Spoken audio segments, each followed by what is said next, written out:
and welcome back to my channel. This week I'm cooking from the Veggie Chinese Takeaway Cookbook.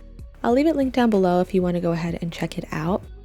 The recipe that I'm making is chili salt tofu, and this is what you're going to need, which is also listed down below. So I'm going to go ahead and start by just cubing up an extra firm block of tofu. If you can't find extra firm, firm will work just fine. And then once you have all of that cubed up, you're just going to take a paper towel and kind of squeeze out some of the excess water. You definitely could use another type of protein with this recipe. I highly recommend trying this with tofu, but if that's not your jam, I think chicken would also work really well. And then after you have that cubed, you're going to take either cornstarch or, in my case, tapioca flour. The recipe does call for cornstarch, but tapioca flour is a great substitute if you don't have any cornstarch on hand like me. Now I am just going to take my tofu and slowly move it over to my bowl that has my tapioca flour in it. And once all of that is done, I'm going to go ahead and mix up my tofu in the tapioca flour. And then I'm using an egg for this next step, but the recipe does mention that you can use silken tofu in place, which I've never used silken tofu as a way to kind of bread something or give a coating. So if you do try that out, let me know how it works. I'm curious if it works very similarly to an egg. And then I'm taking the tofu and I'm just moving it into the egg mixture. And then I'm just mixing that tofu with the egg.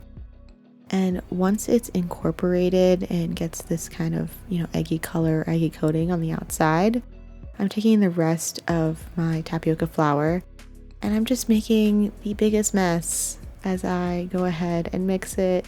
It just gets worse. If you wanted, you could dip the tofu one by one into the egg and then into the flour, or you could use a bigger bowl and do this method. When that's all done, your tofu should look something like this. I think the method I used does make it look a little rougher, but in the end it turned out totally fine, so I don't think there's a problem with going that route. And now we're going to make the spice mixture. So I'm just taking some salt and some Chinese 5-spice and some black pepper, and then I'm just mixing all of that together. And after I put that to a side, I went and cut up all of my other ingredients. So the recipe calls for half of a bell pepper. Specifically, green bell pepper is listed, but I think any pepper would probably work as long as it's bell. And then I am cutting up a whole white onion. I felt like the whole white onion was a little much, so I didn't end up cooking it all down, which you'll kind of see later on. Now I'm just slicing up a serrano pepper and a red chili pepper. The recipe calls for a bird's eye chili, but I couldn't find anywhere, and according to the internet, those were some pretty good replacements. Now I'm just using this amazing garlic chopper. Shout out to Jenna Marie RD on Instagram. I'll put it up on the screen if you want to follow her. She got me hooked on that gadget, and I will say, now I can't live without it. Now I'm just adding some avocado oil to a pan on medium-high heat. The recipe calls for either vegetable oil or coconut oil, but I think any neutral flavored oil will work totally fine because the goal is to shallow fry all of the tofu. In retrospect, I probably should have used a bigger pan, but I will say they turned out fine and everything cooked evenly. But if you can do yours in batches or use a larger pan, I definitely would recommend that. And you can see once they're golden and you flip them and let them cook on each side evenly, you just want to move them over to a paper towel so that way any leftover oil can kind of soak out. And I had one run away, so I went and saved that from the flame underneath.